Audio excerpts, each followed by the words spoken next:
Today, I've been tasked with sort of talking about, in general, productivity in mathematics with this idea of playing on the idea of a max norm. And so right now, thank you for the organizer. I just want to remember my manners. Thank you so much for the invitation, and thank you so much for reading the bio. Thank you so much for all of the pre-work that went into just getting this to happen. And thank you all for listening. I know there's a lot of things you could be doing right now, so I really appreciate that you're tuning in. And this idea of productivity, I want to really leverage the audience and the expertise that we have here, because I have sort of my ideas on this, but I really, as much as possible, want this to feel like a dialogue and less like I'm telling you all the things, you know, in that kind of way. So right now I am a postdoc, but before I was a postdoc, I was an undergraduate student, and I sort of wanted to start there.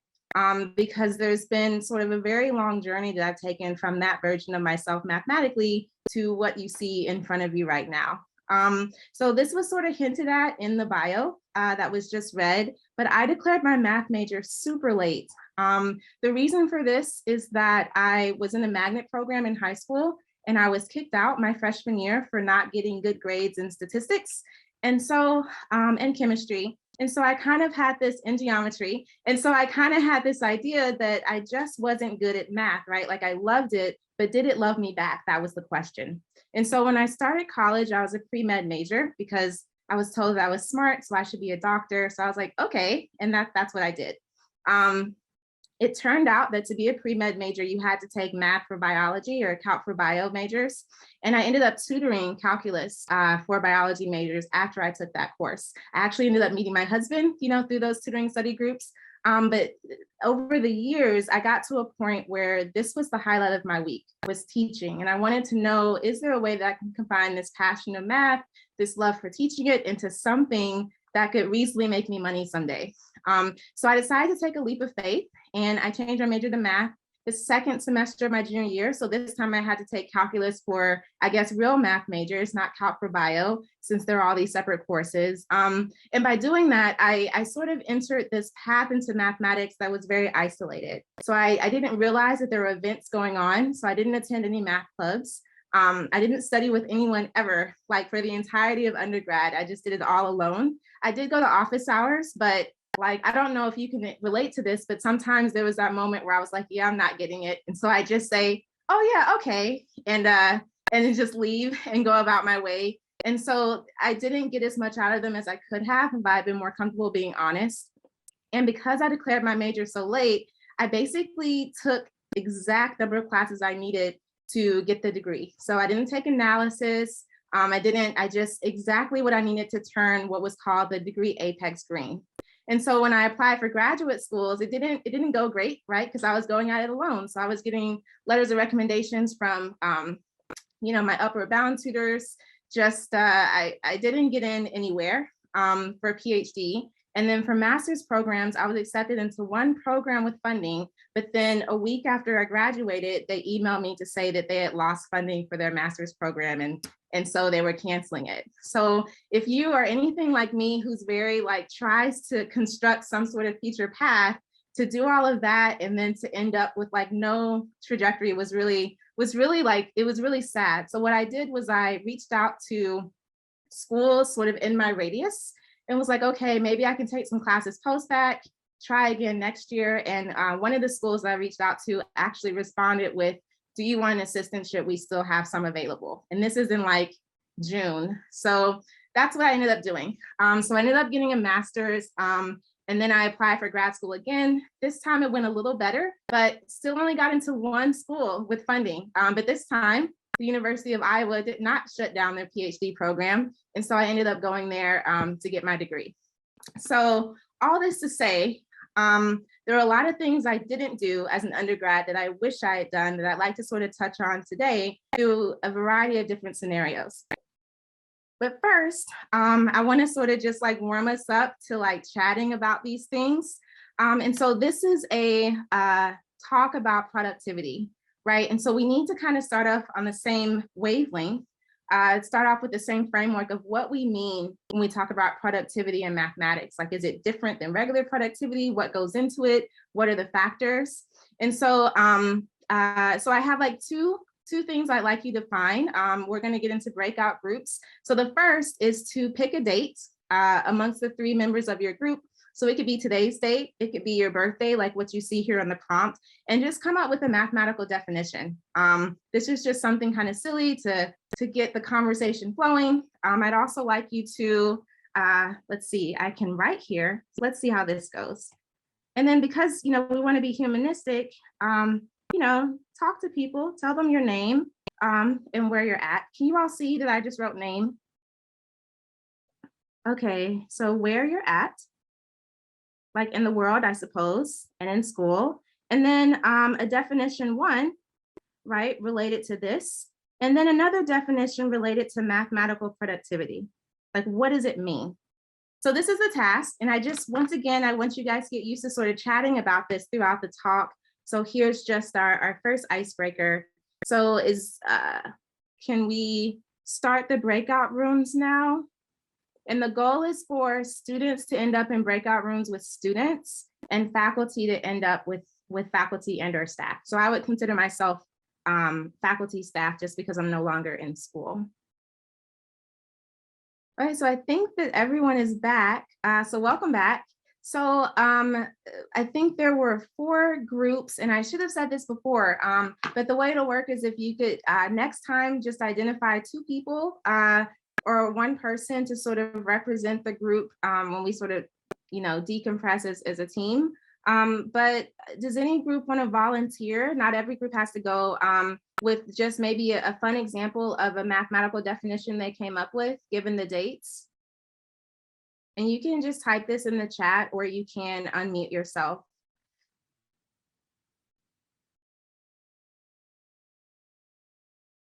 I think I'll call in the faculty staff group as an example. Oh, someone was going to speak. Okay, maybe not. My group talked about arithmetic difference, which we define as traditional subtraction, but only with natural numbers. Okay, interesting. So, and then we have a, what do you say? I'm sorry, that was a joke. I said, does 0 count? I also see in the chat that Dwight, so prime polygon. So what was the setup for that definition? I didn't give a definition, but one that comes to mind in polygons that have prime number of vertices, if you want to kind of not go too crazy, I guess. Okay. Yeah, so my birthday is November 27th. So I also start off with prime. But if I think about prime equations, it's like maybe, like an equation with a prime number of solutions, just sort of low hanging fruit there. Does anyone want to volunteer their definition for mathematical productivity? And this can once again be in the chat or just unmuting. What are some key words that came up when you think about what does it mean to be mathematically productive? Or what does it look like?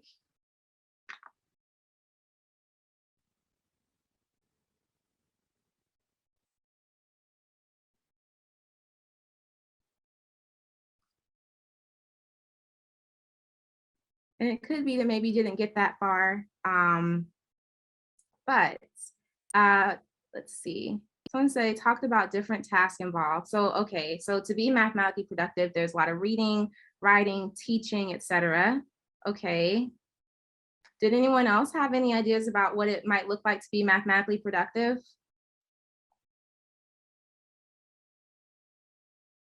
Okay, faculty, whatever gets you to tenure, great. It could be that for the undergraduate student version of this, whatever gets me my degree or gets me into, the career that I want or on to graduate school. It could be for graduate students, it's whatever gets me an advisor or a dissertation or a degree. But I want to sort of pause and just sort of reiterate where I'm asking this. If we're going to sort of seek out something, like we want to be mathematically productive, we want to have a framework of what that means, because that's going to determine how we go about it. And in general, whenever you're setting out on doing something that involves maybe a community, like I think this should, you want to start off with a common idea or vision of what it means that you're trying to seek. So I did come up with some ideas about what it might mean to be mathematically productive. And I think, let's see. Okay, there we go. Okay, so we have another idea, understanding a topic. Yeah, so I like that. And I wanted to note that I think that the mathematical community does a really good job about framing mathematics in terms of learning all the math, right? So if we're thinking about what does it mean to be productive, I think a lot of people focus on we or communities or access or things that we can do to get more math knowledge and insight into communities that can help us get more math knowledge, right? So if we want to be productive by writing papers, we need to learn. So we're really good at figuring out, okay, how do I go about learning what I need to do? You know, finding collaborators that I need to find so that, you know, my end product of a paper happens. But I think what's less focused on are these other skills that sometimes are even called like soft skills, or but they're so crucial into, you know, whether or not we're actually going to be successful at learning all the math.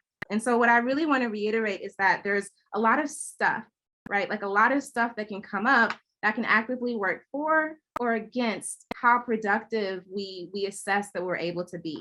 And so the stuff that I really want to focus on are the way that you're organizing yourself and dealing with your time, the way that you're prioritizing your health and wellness, and sort of the accountability structures that you have set up, because all three of these things will magnify or reduce your ability to sort of take in new mathematical knowledge and ideas and participate fully in the mathematical community, which I kind of see as the epitome of mathematical productivity.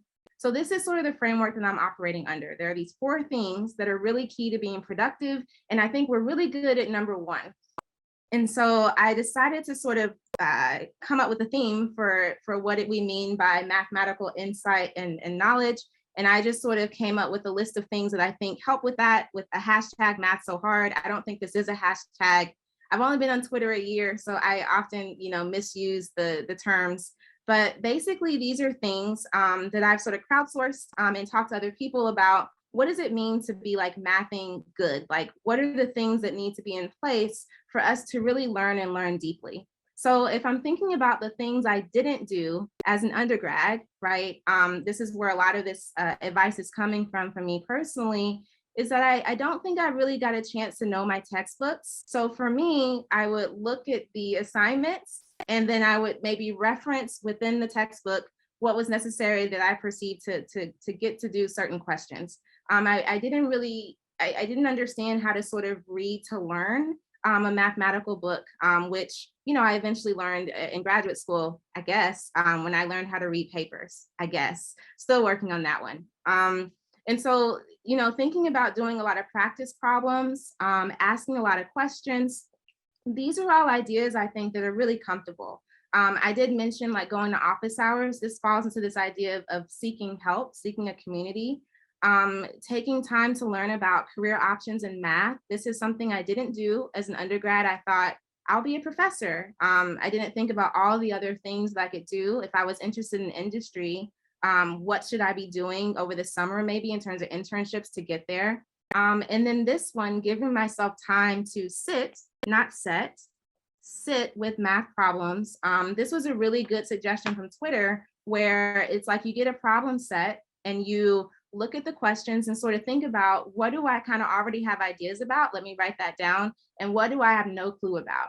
And the idea is that when you start working on things early, like you get time to sit with things, right? Like, and so now you're working through things, maybe you're getting stuck, but then those ideas, like the ideas that come from sort of repetitively looking at a problem, are going to come up maybe in different times, maybe when you're taking a walk, maybe when you're taking a shower, etc.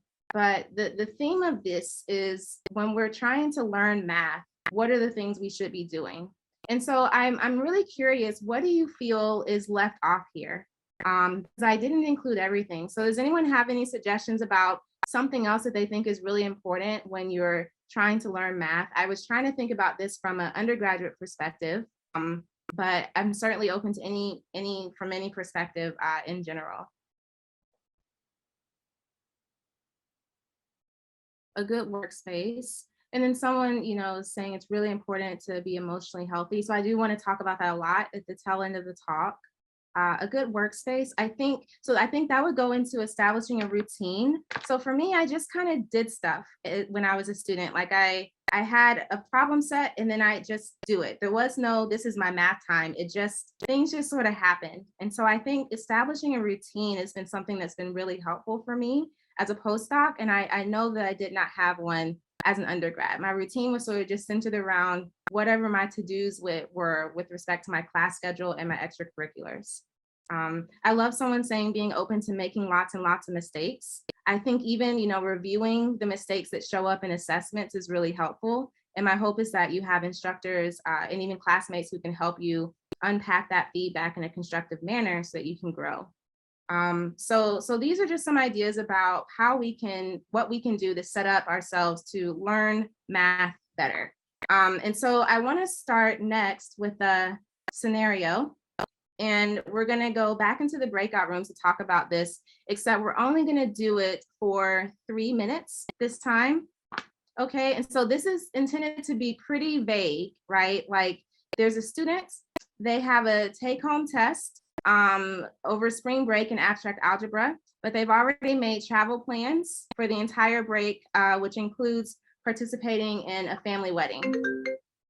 And so this is kind of coming under the framework of you have a mathematically challenging assignment and external time constraints. And I don't know if this rings true to anybody, but this is something that's happened to me a lot.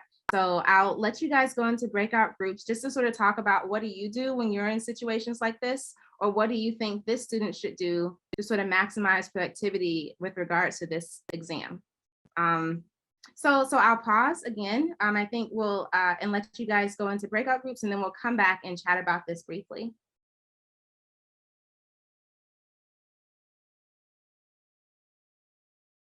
Okay, so welcome back. So I don't know the group numbers, but I know we've heard from the faculty group last time and the group that Kimberly is in. And so I'm wondering if the other 2 or 3 groups wouldn't mind giving a suggestion of one thing that you thought might help this student with this particular scenario. And this can be done either by unmuting yourself or just putting it in the chat.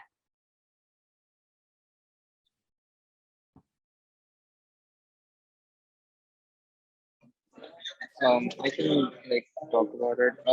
One suggestion that in our group that I really liked was I just asked the professor, why you're giving me an exam during spring break. That's not what it's for. And if that's not possible to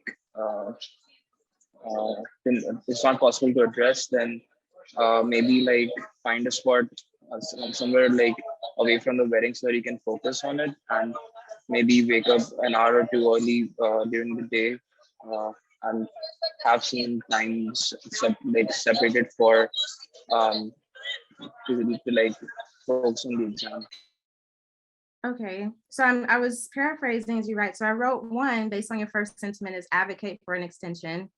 This is something you could choose to do individually or perhaps as a class unit. I know personally as a faculty person, one thing I could just easily do is push to not make this assignment, right? But if you're a student, you may not be able to do that as simply. Another thing I heard was sort of making space here and there to try to work on the assignment. So going back to that, if we look at something maybe right away, come up with some initial ideas, maybe, just maybe as the wedding is happening, a proof idea will come, or, I don't know. But this is sort of, I'm going to write maybe create the space to work on the assignment. So if you're traveling, maybe doing this while you're, in flight or something like this. I also wrote express the need for some boundaries. So, letting your family know this is what's happening. I have an instructor who is doing this to me. I can't, get out of this. I just need a little bit of time this evening. This is what I'll be up to. Someone wrote, you need to be present for the important things. So don't let it consume your whole break. So one thing you could do, something that I try to do is work in 30-minute blocks. This sounds like not a lot of time, but you'd be surprised how over time, it can really add up. What other ideas might people have? I heard from Run Group. Is there another group that wants to sort of give a summary of some suggestions you had?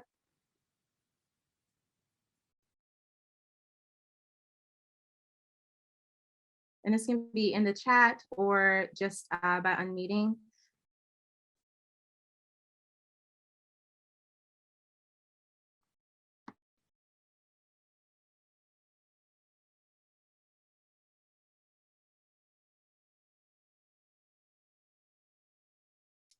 We were discussing that maybe planning ahead could be really good and being proactive. So thinking, you might get a syllabus and the syllabus says that you have this exam over that period. And so, often that, you book the trip 6 months in advance, but that exam is 6 weeks out. And so maybe being proactive and planning and making, connecting with your professor and trying to think what might be the best course of action given that you have that due so that you can get as much of it done ahead of time. I really love that work.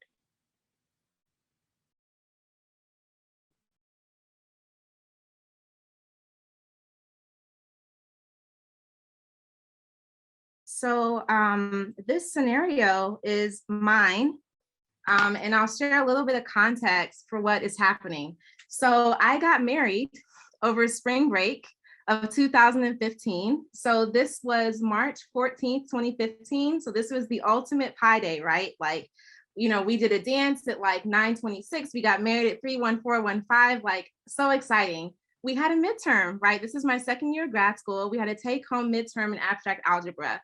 And I did see that the midterm was happening. And I was like, hey, maybe I'll work to get this done ahead of time. But when you're planning a wedding out of state, the idea of doing something a couple days before the actual event, when you're trying to coordinate all of this and take other midterms, did not happen. And so what did I do? I did try to work with my instructor. We weren't able to work out an extension. So I had the test in my backpack when I was getting my makeup done. Don't do this. I told you I made a lot of mistakes when I was getting my makeup done on my wedding day. And then on my honeymoon in Italy, when my husband went to sleep, I worked on it in the bathroom. So like, no, these are not healthy boundaries that I am giving examples of, but it's like one of those things where what do you do, right? Because in my mind, I have to get this done. And I started to do what I call the cycle, which is, okay, I don't do this assignment. I get a bad grade in this class. And then all of a sudden, I'm not going to find an advisor. I'm not going to graduate school. This was all for nothing. My husband moved to Iowa for no reason. We could still be back in Kentucky. And so this was a situation that I dealt with. And I don't think I did the best. I did good on the midterm, right? But it came at a price. And so I think thinking about these sorts of situations, what happens when, there are external constraints on your time that are really valuable and important, but there's an assignment due. Like, how do you advocate? These are skills that you can learn that are really important. So this is how this showed up in my life. Like I said, I would not handle it the way that I did, but this is just what happened. So one thing that I really enjoyed about Pamela's advice was talking about being proactive and planning ahead.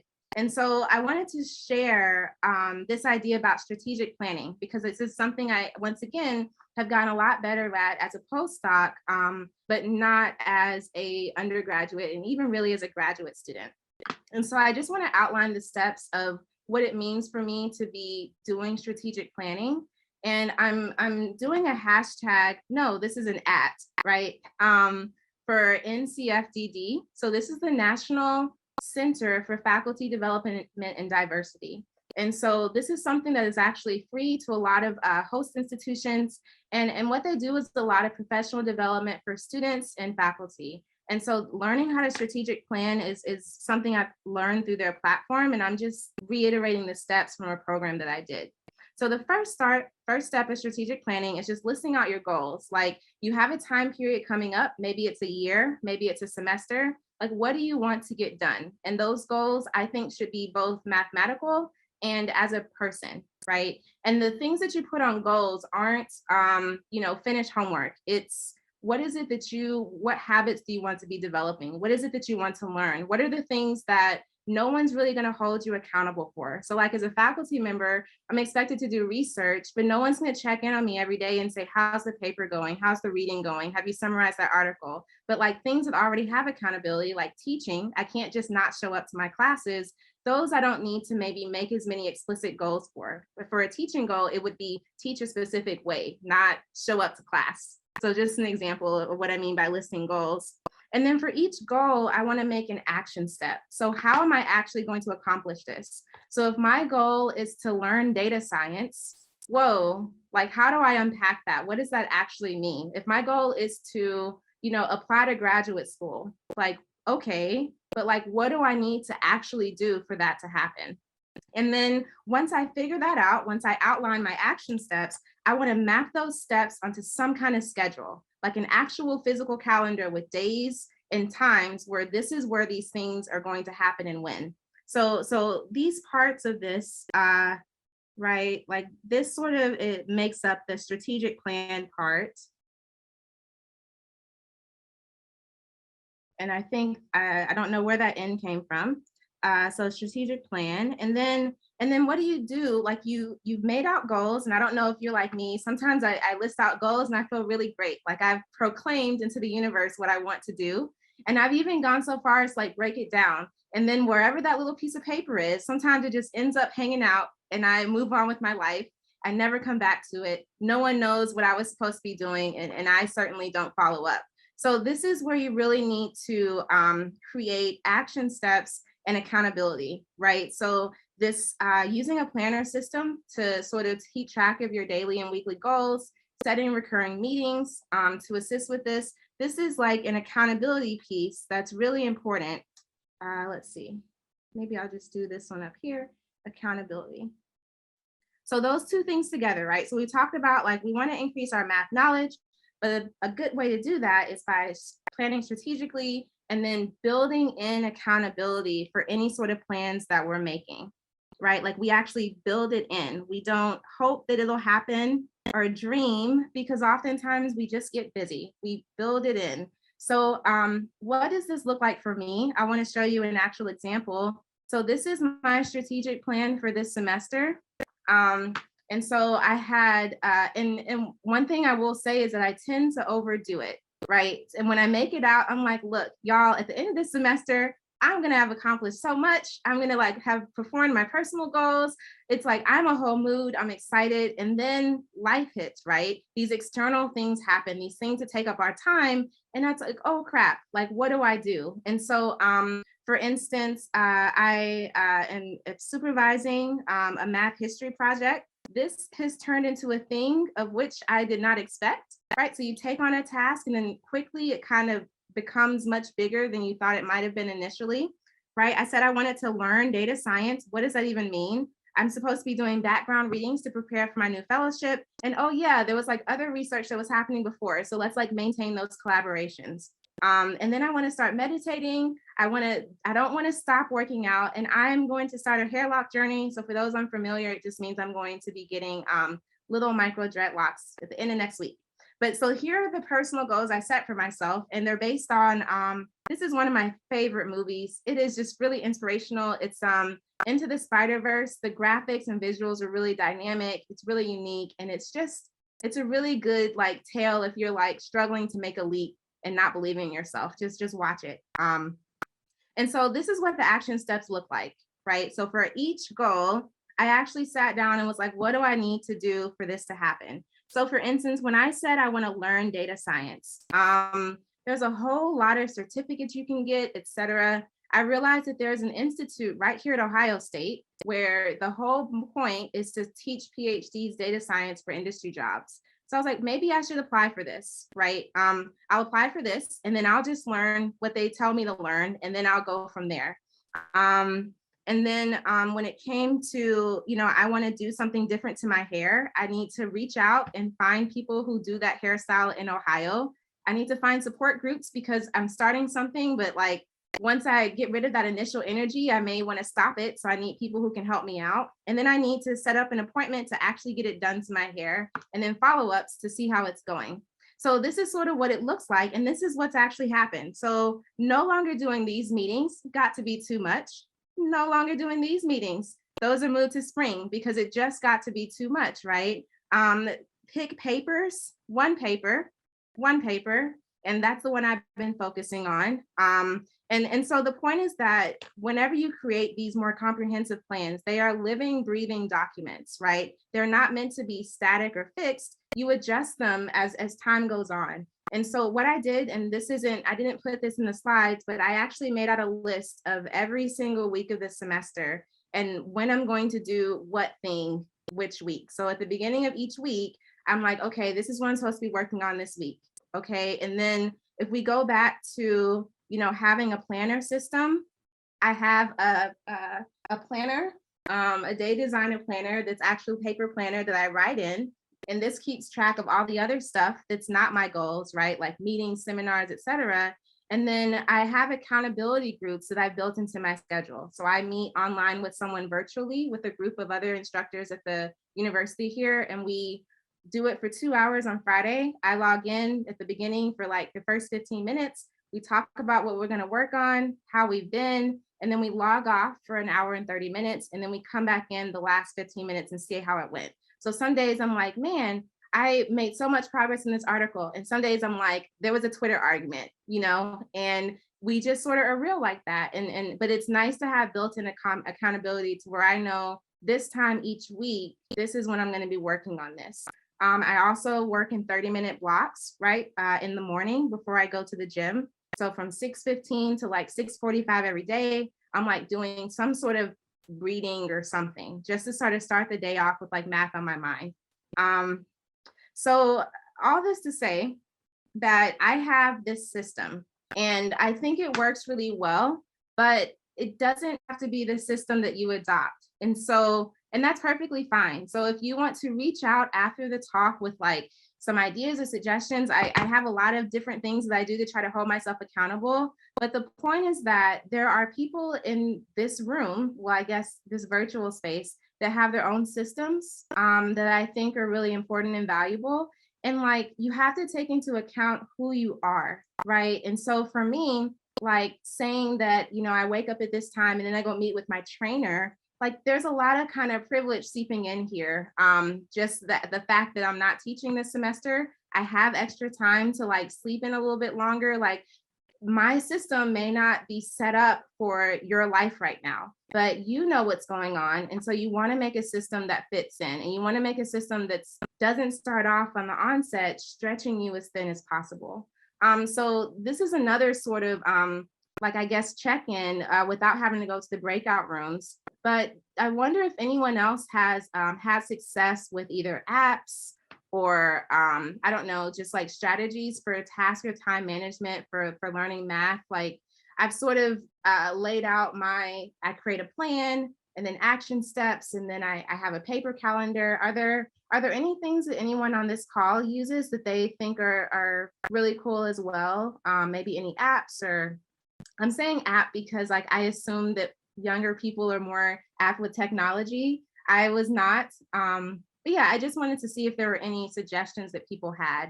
The idea is that I could actually write in these little Post-its, but I don't know, they're kind of small.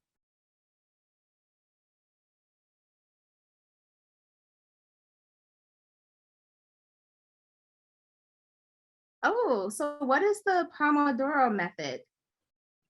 It's related to what you were saying about like 30-minute work session, like blocks, but you can do them in different time periods. So you say you work for like 45 minutes and then you break for 15, and then you work for 45 and you break for 15. So like a brain break is built in, so you're not like grinding away for 4 hours at a time. So I'm gonna write built-in brain breaks. And then someone uses the Forest app. Okay, so, oh, cool. So Forest app, and then maybe this goes sort of in general. So there's an app called ClickUp that I actually really like for project management. It's really nice. tomato timer.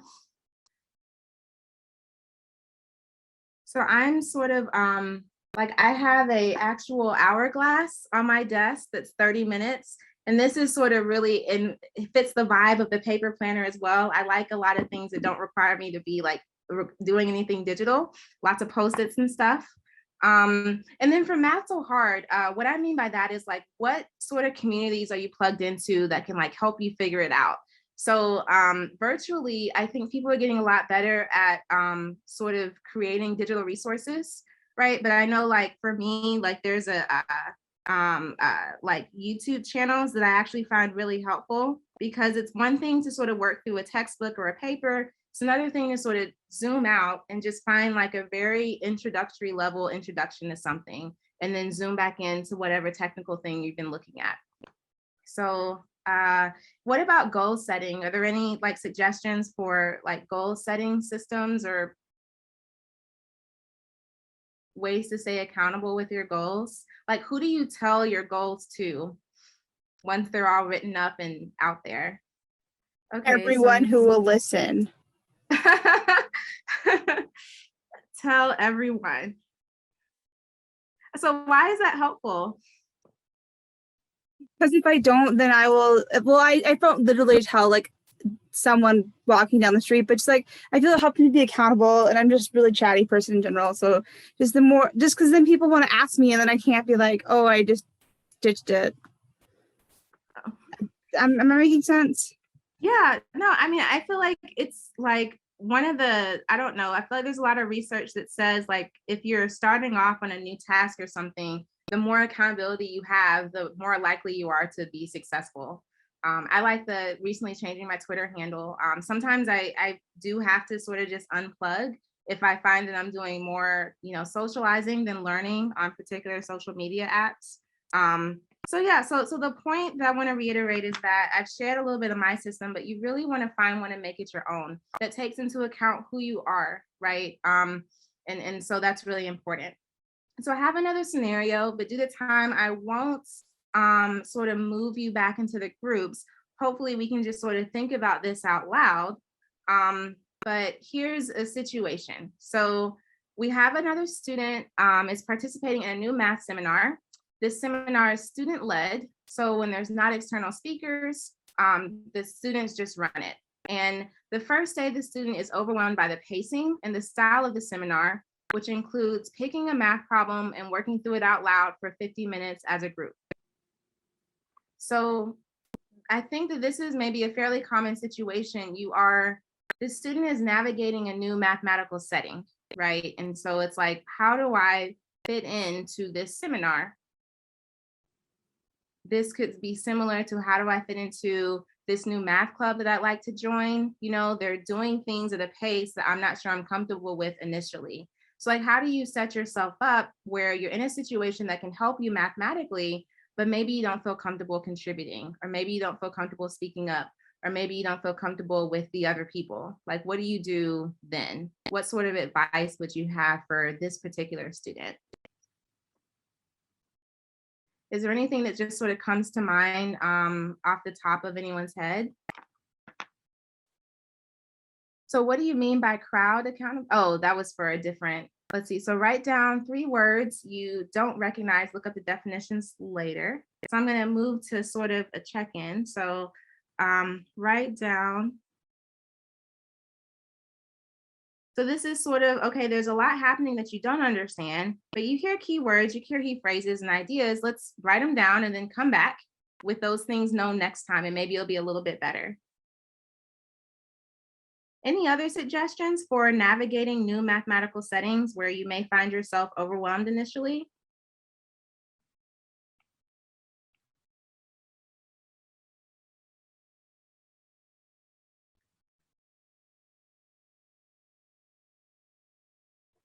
So make a friend. Okay, so find someone to. Looks like your writing's lagging behind a bit. Can you hear me? Is this better? Yeah. Find someone to debrief with.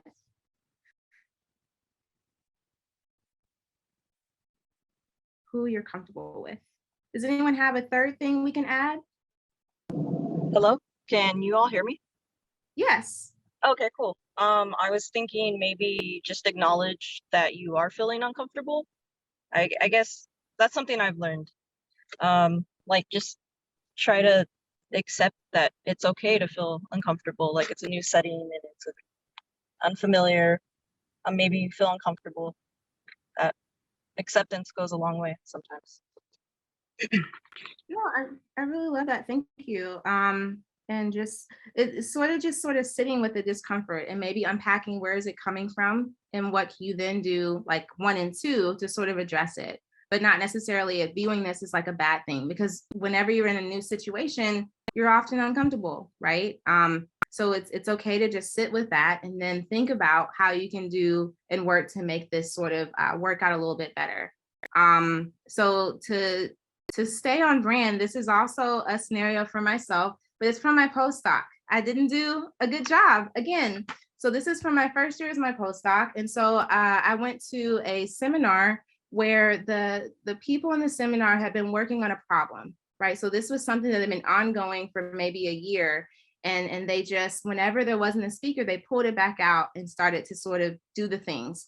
So I felt like people may think like, oh no, my background, right? I already don't know things and now they've already got a head start. What do I do?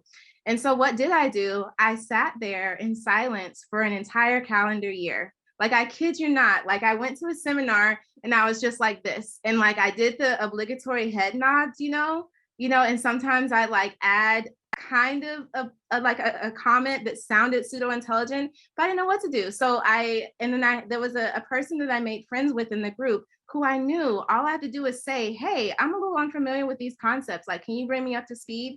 But I was afraid that if I didn't do this, right, the cycle would start. Well, I don't understand this. I'm talking to a grad student. I should have learned this in grad school. I don't deserve this postdoc. And then the cycle would start. And then I just, so what ended up happening? Well, I obviously wasn't a co-author on that paper.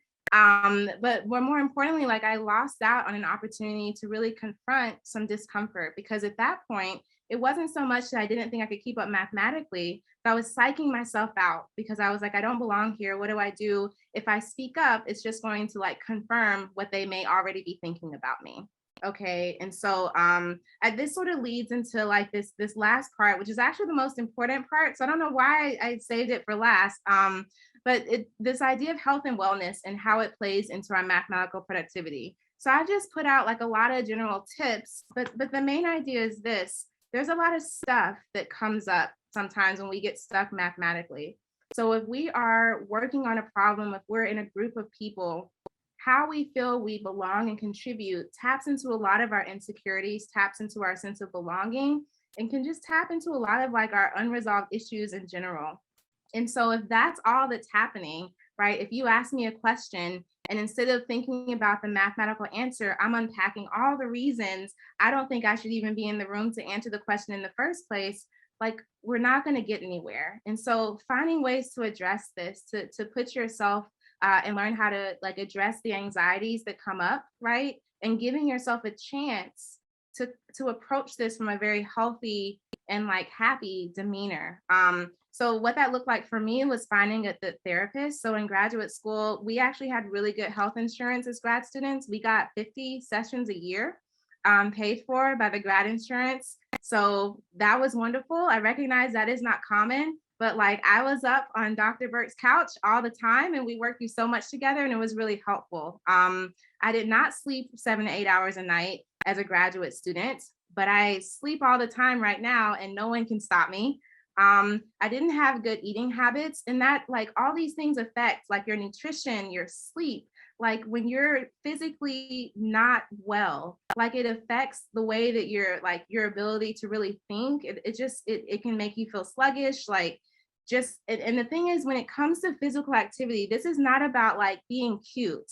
This is about like being healthy and feeling strong and loving yourself. And like if you're not starting off at that place, it can be really tough to deal with like situations where like things are hard and you don't have a framework of like you're the healthiest version you can be to deal with these hard things that come up. So I wrote what's missing because I want you to sort of think about, okay, here are these general ideas, but there's a lot that's not here. And so I really want you to think about, you know, what kind of health and wellness things do you think could be present for you that would really help address, you know, the productivity in your life? So I will be respectful of time. This is me and my before and after pictures from like my fitness journey I started a couple years ago. And the main thing is that like I got to a point where I was just like, forget this. This was when I was determined that I wasn't going to be a mathematician. I didn't have what it took. I need to like leave this postdoc and move on with my life. And so I was like, well, it won't hurt for me to like do it with a little bit of dignity, right? And feel better about myself when I'm done. So I started working with a personal trainer once again, because I make more as a postdoc. I started sleeping 7 to 8 hours a night. I stopped working on Saturdays. Now I don't work on Sundays either.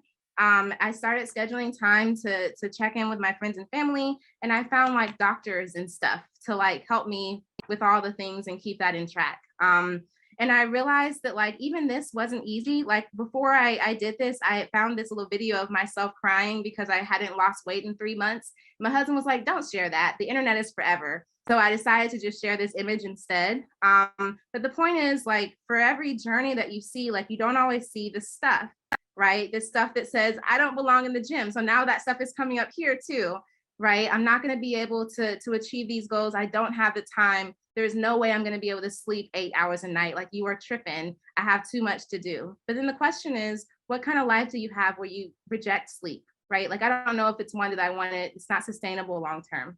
So anyways, and then eventually like this whole like, okay, I want to lose weight so I can have like an Instagram booty. Like that didn't last very long. Instead, I was like, I want to feel confident. Like I want to feel good about myself. And I want to go into my classes and be like, hey, like I lifted this much this week.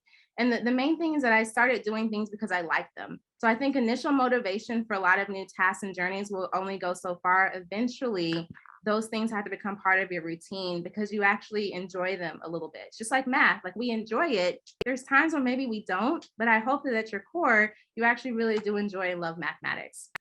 So I will ignore this last scenario. It's more about just applying for grants and the things that can come up, right? When you're applying for things like applying for graduate schools, applying for NSF, GRF, you know, perhaps there's a lot of things that can come up. And so maintaining your mental and physical health and wellness in the midst of sort of the storm is really important, because that's usually when you convince yourself that you don't need it.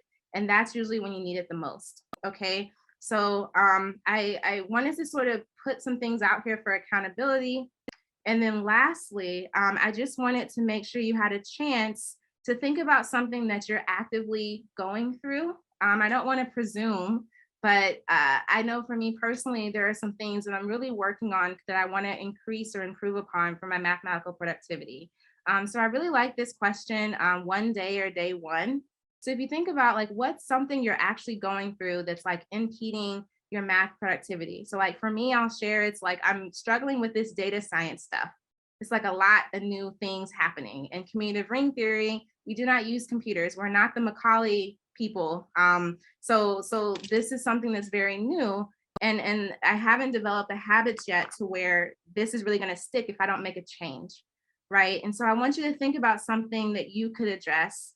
And then I want you to think about some action steps, right, that will help you address this. So like, what sort of insight and knowledge do you need that will make this better? And so one way that you can do this is just sort of write down and make a mental note of what this issue would be. Think about some action steps. So for instance, like I told you guys, I'm enrolled in a data science boot camp, but like there's no accountability except for the weekly classes, and it's flip style and it feels intimidating. And I have a friend who was like, hey, do you want to meet to talk about things? And I was like, if we do this, you're going to know that I don't know anything, and I'm going to feel some sort of way about myself. But he just reached out again. And so a really simple solution is just to start meeting with him weekly to go over the problem sets that are giving me trouble. And so this is something simple that I can do. And then what is coming up that's preventing me from doing this? Like maybe I don't want to say that I don't want to maybe come across as someone who doesn't know things, well, let's kind of unpack this with my counselor a little bit, like what's really happening there. So the point, and then holding myself accountable, we should set up a weekly meeting time, right? And put it in the Outlook calendar so I get alerts about it and everything.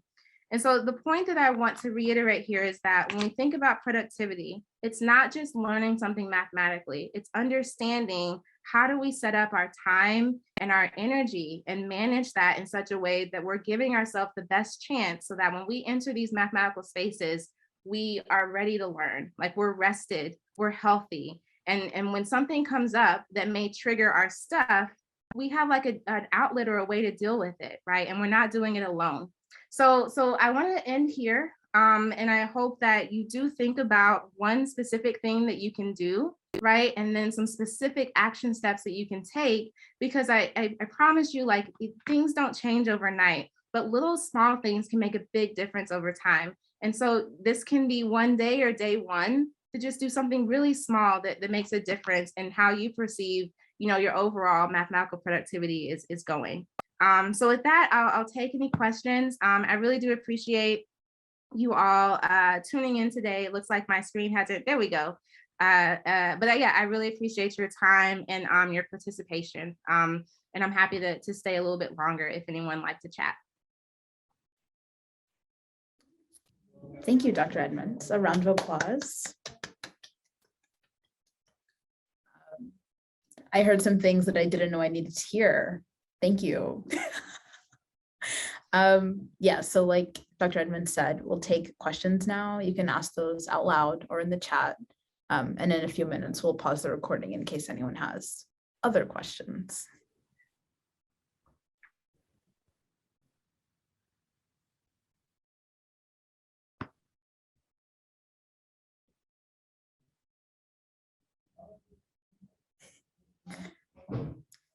Someone says I'll have to rewatch the video.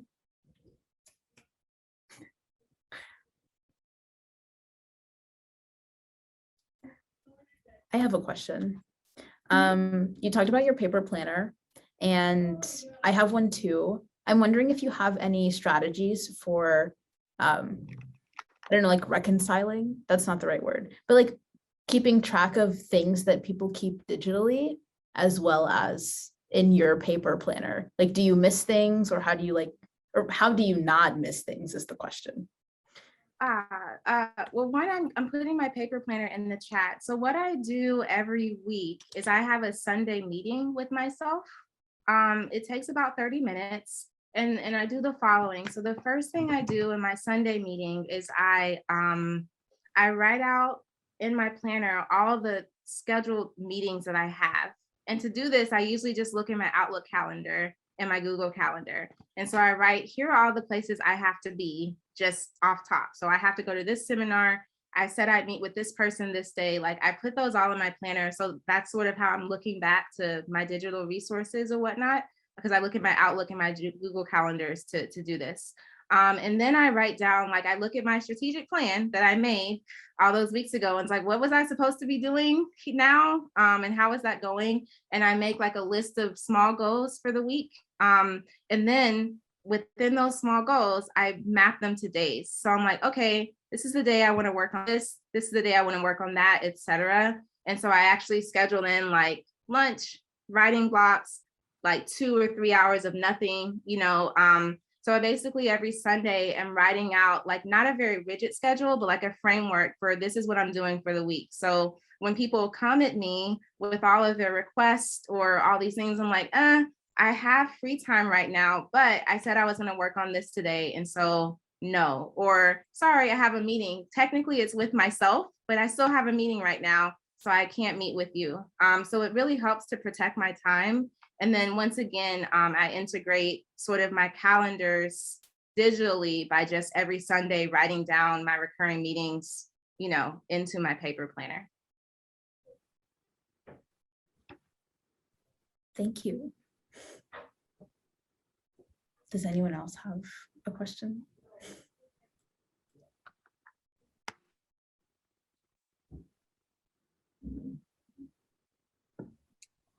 Dr. Edmonds, if you don't mind sharing, what happens when things break down? like if like the Sunday meeting doesn't happen or something, you know, God forbid, but like, how do you jump back into it? Yeah, so honestly, the weeks that I don't do my Sunday meetings, I usually actually don't get as much done because I start the day off with some vague sense that things should be happening. And then I just sort of spend the time like sort of maybe reacting more so to like requests and things like, oh, this person wants to meet. Okay, like I guess I'm not doing anything. So when I get behind, I think the main thing is that I guess I sort of expected, I guess I've gotten used to sort of being like, okay, this didn't happen, need to make a Sunday meeting for next week. And because I have those like built-in accountability groups, so I told you about the one that I do virtually, but I also have a weekly phone call with someone and we talk about how our week went. And the previous week, I like told her all these things that I said I wanted to work on before our next call.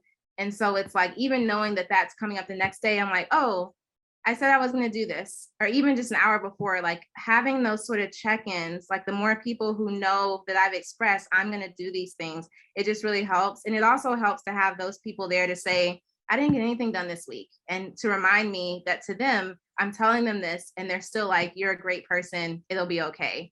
You know, so I think when things break down, having people that hold you accountable because it's already built into your schedule is a really great way to sort of get yourself back up.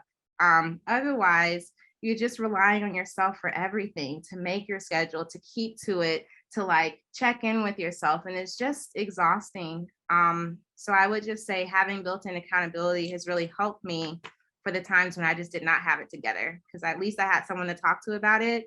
And then it really feels comforting when they're like, oh yeah, like I realize I'm not alone, that maybe other people don't have it together as well. And so we can just talk about it. And then we just, you know, think about what we can do moving forward. Thank you for that. And that goes really well with like our previous, like knowing your community, building your community. So this is great pairing. And someone said, I think I consistently make the wrong choice going. So if I could go back, I would have just focused on my wedding. I would not have been worried about the take-home test, and I would have just figured it out. Or I would have been like, okay, the only way this is going to happen is if I get it done before the actual, like we leave for the event, which means I need to make space during this week to get this take-home test done. And I didn't make that space, and so I suffered. So I think when life things come up, when you're dealing with family, like when you get married, that's like a once in a lifetime thing. And like, this is something that like sullied that experience for me. So of course I would take it back and just focus on my wedding. Like I would not have a dumb it in foot with me when I'm getting my makeup done. You know what I mean? They didn't need to be there.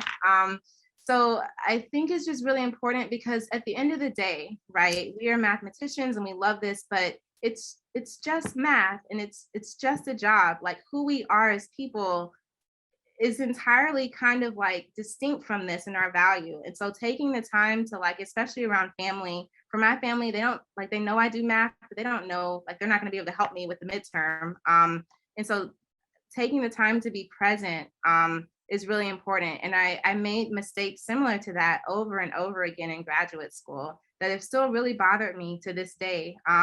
And so I don't do them anymore. And I don't work on the weekends. And I have really strict boundaries, but I recognize that I waited until I perceived I had enough like professional street cred to take that space. And I wish that I had it. And so I hope that you stay the person who would have set the boundaries, because that's really important to learn how to do early on. And it took me a while to feel comfortable enough to do that. Do I ever include prove this specific thing? Yeah, so no, I will just say work on proof. But I have to be like specific about what I mean. So like if I'm unpacking a proof, like I'm doing a lot of reading of papers right now. So it's nice to say I will go through a proof. But if I say I want to prove something, or okay, I'm trying to work through this particular homework set problem. So this is still relevant because I was TAing a grad level course. And so I felt like I was doing just as much homework as they were, trying to prepare. And so like, yeah, I'd say, okay, work on problems 1 through 3 today, and try to prove this. And then if that didn't happen, this is when it's time to take to the streets, which means Google, YouTube, other postdocs, like it's time to crowdsource this because this has gone on long enough. And so the long enough is different for different people. If it's been a couple of days, and I'm still just sort of stuck, like I thought enough about it to where when I get feedback, it's gonna do something, right? It'll trigger some of these thoughts that I've been having and being intentional about. And so yeah, so that's, I do have setups like prove this or do this problem, but I do have like a fallback if it doesn't work. Then it's time to crowdsource and use the resources that are available to me to try to figure it out. So I've gotten a lot better at asking for help in ways that I wasn't comfortable with when I was a student. So I was afraid people would think I was stupid. No, like, you can't think I'm stupid now. Like, you know, I'm an NSF postdoc, so at least I have some sort of cred, right? People seem to care about this or something. I don't know. I'm still me.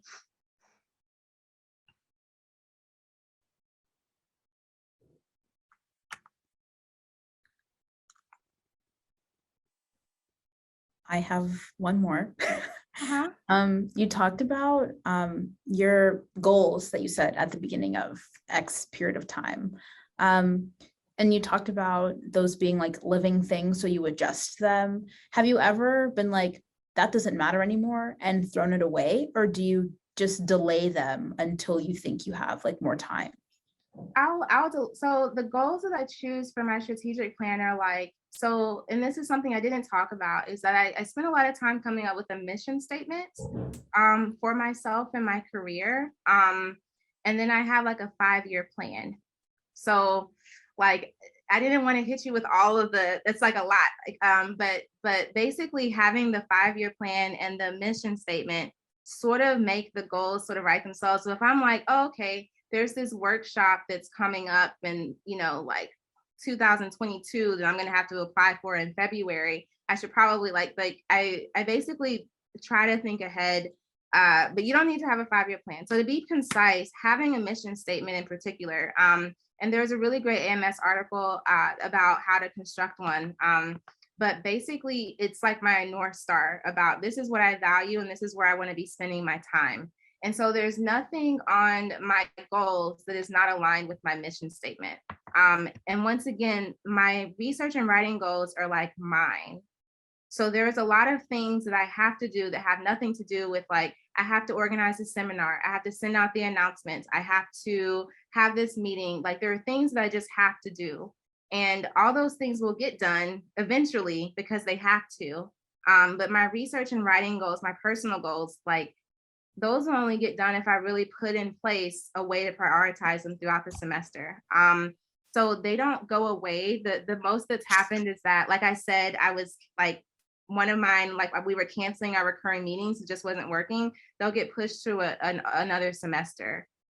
So like with one group, we were struggling to meet. And so then we decided to spend some time over the break and apply for a research community. So like a travel grant to be a research community. And so it's like, we won't get to meet throughout the semester, but we're gonna set up a space to where we can apply to try to meet in summer of next year or whatever. So basically my goals are like really aligned to what I want to be doing and where I want to be moving as a professional. And so it's very rare that I would like nix one. The biggest thing is if I maybe do too much, which happens a lot. Like this is maybe my 5th or 6th strategic plan. The first ones were a hot mess. Like, I don't know who I thought I was going to be that semester. I don't know when I thought I was going to sleep and get all these things done, but I tended to overdo it, but I would just like move them to another time. But I try to hang on to them because they reflect like at my core, this is what I feel like I most want to be working on to feel like fulfilled and happy, which is not necessarily the things that I have to do, like the tasks that are given to me every week just to postdoc or whatever. And like, for instance, like doing daily meditation, like I had like this goal of like, I'm going to walk to this park every morning where there's like, and sit on this bench by some water and just like, you know, getting a really, no, did not happen. I don't have time in the morning, but I've been doing it at night, which is much easier because then I just fall asleep to whoever the English guy is. And it's, I don't know, it's comforting. And it's like a nice way to end the day, but starting the day that way just didn't work out. And that's okay. It's still, you know, I talked to my accountability partner about meditation as well because it's something she's trying to do. So that was a lot, but hopefully it answered your question a little bit. Yes, thank you.